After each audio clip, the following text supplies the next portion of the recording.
Assalamualaikum, hai para pejuang dapur dan juga pejuang cuan. Nah, di sini siapa nih yang udah sering ngebikin Korean garlic cheese bread seperti ini? Karena ini pernah banget ngehits di masanya, bener nggak sih? Nah, kali ini saya mau share tentang Korean garlic yang saya bikin ya. Tapi sebelumnya saling support dengan cara like and subscribe atau drop komen juga di YouTube channel Emi Resna saja. Ini adalah kanal berisi tutorial masak, ide usaha dan juga sharing inspirasi. Jangan lupa juga untuk mengaktifkan loncengnya ya. Nah, seperti biasa untuk resep akan saya tuliskan di description box. Jadi nanti teman-teman bisa lihat resepnya sambil tetap lihat videonya gitu ya. Oke, sekarang kita akan lanjut proses pembuatannya. Yang pertama udah pasti kita prepare dulu untuk bahan-bahan kering, jadi semuanya ditimbang ya. Ini ada tepung terigu protein tinggi, itu butuh sekitar 250 gram. Kemudian juga dikombinasi supaya teksturnya lebih bagus ya, itu dikombinasi dengan yang protein sedang. Itu saya hanya pakai sekitar 50 gram aja. Terus kita nanti akan siapkan untuk tambahan gula pasir. Oh ya, untuk yang adonan resep ini saya tidak pakai susu bubuk ya. Tapi kalau misalkan teman-teman mau pakai boleh, itu mungkin bisa pakai sekitar 1 sendok makan gitu ya. Lalu tambahkan untuk ragi, ini pakai sekitar 6 gram, saya pakai Vermipan. Nah, kalau sudah, kita akan tambahkan telur. Ini yang dipakai adalah 1 butir telur utuh seperti ini. Lalu untuk cairannya, karena tadi saya nggak pakai susu bubuk, jadi saya pilih pakai susu cair full cream yang sudah dingin gitu ya. Nah, ini kita timbang aja sekitar 115 gram. Oke, kalau sudah, adonan yang ini siap untuk kita mixer ya. Jangan lupa nanti kalau untuk butter sama garam kita masukkan ketika prosesnya udah setengah kalis. Oke, langsung kita mixer aja karena kapasitas mixernya juga kecil gitu ya. Paling hanya cukup untuk totalnya mungkin 375 gram gitulah. Jadi ini kita pakai speed 3. Yang penting dia setengah kalis. Lalu kalau sudah, kita masukkan butter dan juga garam ya. Terus kita biarkan lagi, kita mixer lagi sampai kurang lebih mungkin 8-10 menit gitu ya. Saya juga pakai speed 3 aja, jadi bisa ditinggal-tinggal. Kira-kira kayak gitu teman-teman. Pokoknya sesuaikan dengan mixer masing-masing ya.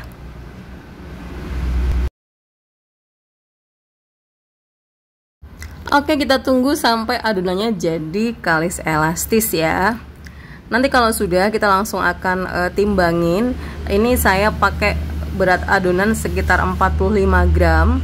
Kalau zaman dulu ketika hits banget itu saya pakai adonan besar gitu ya. Jadi satu pieces roti Korean garlic itu beratnya sekitar 100 gram gitu ya. Pokoknya teman-teman sesuaikan aja kayak gitu ya. Jangan lupa untuk di rounding supaya bentuknya bagus.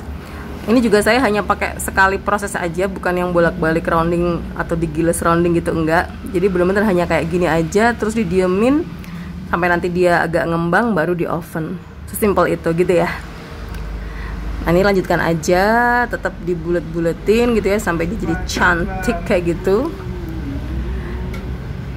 Nanti kalau sudah tinggal di resting lagi sampai dia jadi 2 kali lipat gitulah ya. Atau kalau parameter lain itu kalau dia dipegang atau diangkat itu dia enteng, kerasa entengnya kayak gitu. Nah, di tayangan ini saya bikin 2 versi. Yang pertama adalah seperti yang terlihat sekarang ini. Jadi saya hanya pakai silpat kayak gitu. Nanti tinggal di oven gitu ya. Satu lagi nanti saya akan pakai yang langsung dikasih alas aluminium foil. Nanti kita bisa lihat bedanya ya. Kalau menurut saya sih nggak terlalu berbeda bermakna, tapi nanti kadang ada orang yang lebih suka pakai silpat aja atau mungkin dia lebih pilih pakai aluminium foil gitu ya. Lakukan roundingnya sampai habis semuanya. Jadi ini tadi dapat berapa nih? Mungkin sekitar 12 buletan ya. Masih ada sisa sedikit, bisalah digabung-gabung sama yang lain atau mungkin ada satu yang dibuat agak gede gitu ya teman-teman. Kalau sudah mengembang, baru bisa di oven gitu ya. Jangan lupa sebelum masuk oven dioles pakai susu cair. Nah, hasilnya seperti ini. Untuk yang ini saya pakainya suhu 200 derajat atas bawah dengan waktu sekitar 13 menit ya. Nah, untuk percobaan satunya itu saya pakai langsung saya taruh di aluminium foil seperti ini. Ini juga sama, berat adonannya itu sekitar 45 gram. Kalau sudah mengembang kita oles dengan susu cair, jadi supaya permukaannya jadi lembut dan lembab gitu ya. Nah, seperti ini tampilannya. Ini sama juga, jadinya sekitar 12 pieces ya. Ini saya oles aja dengan susu cair tanpa campuran apa-apa kayak gitu. Kalau sudah, untuk yang pakai aluminium foil ini saya oven dengan suhu 180 derajat atas bawah itu dengan waktu 15 menit. Nah, hasilnya seperti ini.